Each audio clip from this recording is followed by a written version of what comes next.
The question seems simple, but it crosses thousands of years of history. There is an ancient prophecy that describes, with astonishing detail, the rise, the dominance, and the fall of entire empires. Babylon, Persia, Greece, Rome. Civilizations that ruled the world, centuries before disappearing. And the most unsettling part is not simply that this prophecy exists. The most unsettling part is that it seems to follow a pattern, an invisible map of human history, a map that may still be unfolding today. The question is not only whether this prophecy was real. The real question is, are we living inside it right now? Throughout history, nations have risen with incredible speed, conquered vast territories, accumulated immense wealth, and dominated cultures, only to vanish as if they had never existed. For many historians, this is simply the natural cycle of power. Rise, dominance, decline, collapse. But for others, this pattern seems to point to something deeper, something that was described long before any of these empires appeared. A sequence recorded in ancient texts that survived thousands of years. Texts that speak of successive kingdoms, each one powerful, yet increasingly fragile. One of these descriptions appears in one of the most intriguing accounts preserved in ancient history. A dream recorded in an ancient biblical text, describing a gigantic statue made of different materials. The head was made of gold. The chest and arms were made of silver. The belly and hips were made of bronze. The legs were made of iron. And the feet, a strange mixture of iron and clay. At first glance, it seems like nothing more than symbolic imagery. But when scholars began comparing this sequence with the great empires of history, something remarkable began to emerge. The head of gold has often been associated with the Babylonian Empire, a civilization that dominated the Middle East around the 6th century before Christ. Known for its immense wealth, monumental architecture, and absolute control over conquered peoples. Then came the chest of silver, commonly linked to the Medo-Persian Empire, which conquered Babylon and expanded across vast territories. After that came the bronze, associated with the Greek Empire of Alexander the Great, whose military expansion was so rapid that within just a decade his empire stretched from Greece to India. And finally came the legs of iron, frequently identified with the Roman Empire, famous for its brutal military power, monumental engineering, and its ability to control territories for centuries. For a long time, many believed these correspondences were merely historical coincidence, an attempt made later to fit past events into ancient texts. But as archaeology, historical research, and chronology advanced, the accuracy of the sequence began to create discomfort even among some skeptical scholars, because the pattern was not merely symbolic. It appeared structural. Each empire followed the previous one, each with different characteristics, each dominating the known world of its era, and each eventually collapsing. But the most mysterious part of the vision is not the ancient empires. It is the final stage of the statue. The feet, a mixture of iron and clay, two materials that do not truly bond together. Structurally unstable, strong, and yet fragile at the same time. Many ancient interpreters believed this final part represented a future period, a fragmented global system composed of multiple powers attempting to unite but never achieving true stability. A divided world, interdependent, connected, yet unable to form a lasting unity. When we look at the modern world, this description begins to raise unsettling questions. Today, humanity lives inside a deeply interconnected global system. Economies depend on one another. Supply chains, cross continents, technologies connect billions of people instantly. And yet, at the same time, political, cultural, and ideological divisions appear deeper than ever. Alliances emerge and dissolve quickly. Economic blocs form, but struggle with constant internal tension.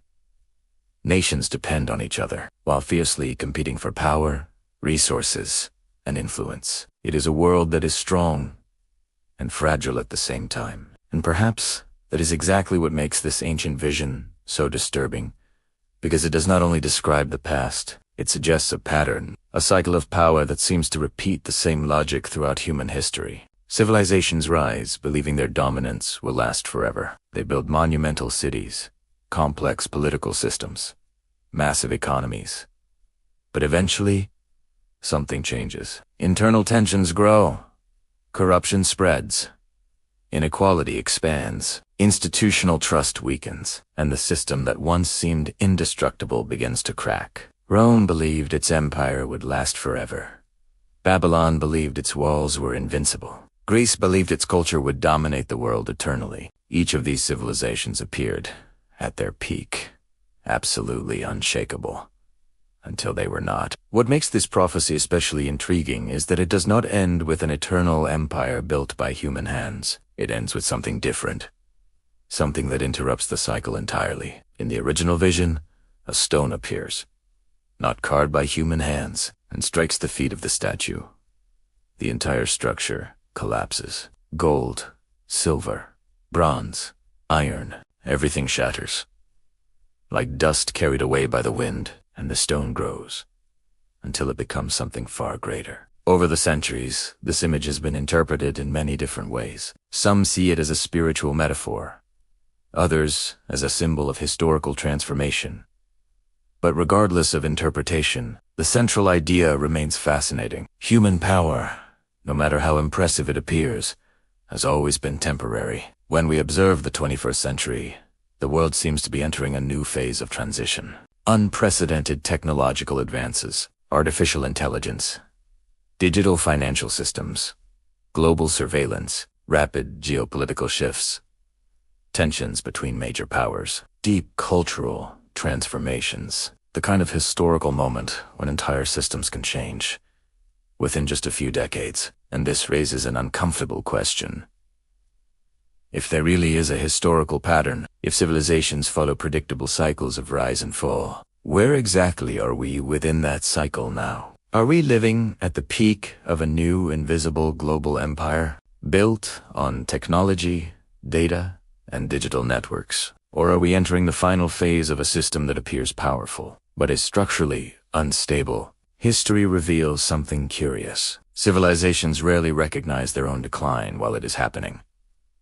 For the people living inside those systems, everything still feels normal. Institutions still exist. Economies still function. Cities are still full of life. But slowly, the foundations begin to weaken. Perhaps that is why so many ancient cultures tried to preserve warnings for the future, not merely predictions, but patterns.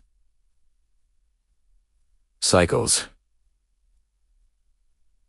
Maps of human history. And what if that ancient map is closer to reality than we imagine? If the sequence of empires described thousands of years ago truly reflected the trajectory of human civilization, then perhaps the most important question is no longer about the past. Perhaps the real question is about the next chapter.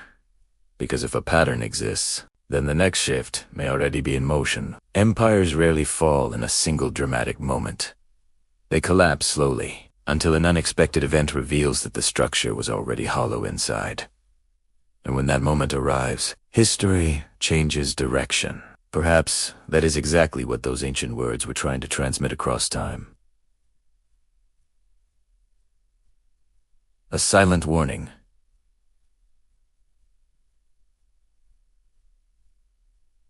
A repeating pattern, a signal hidden in plain sight. And if that signal is still active, then the world may be far closer to another historic turning point than we are willing to admit. Because sometimes humanity's oldest messages are not just stories about the past. Sometimes they are alerts sent to the future. And perhaps we are living in the moment when that signal is finally beginning to be understood.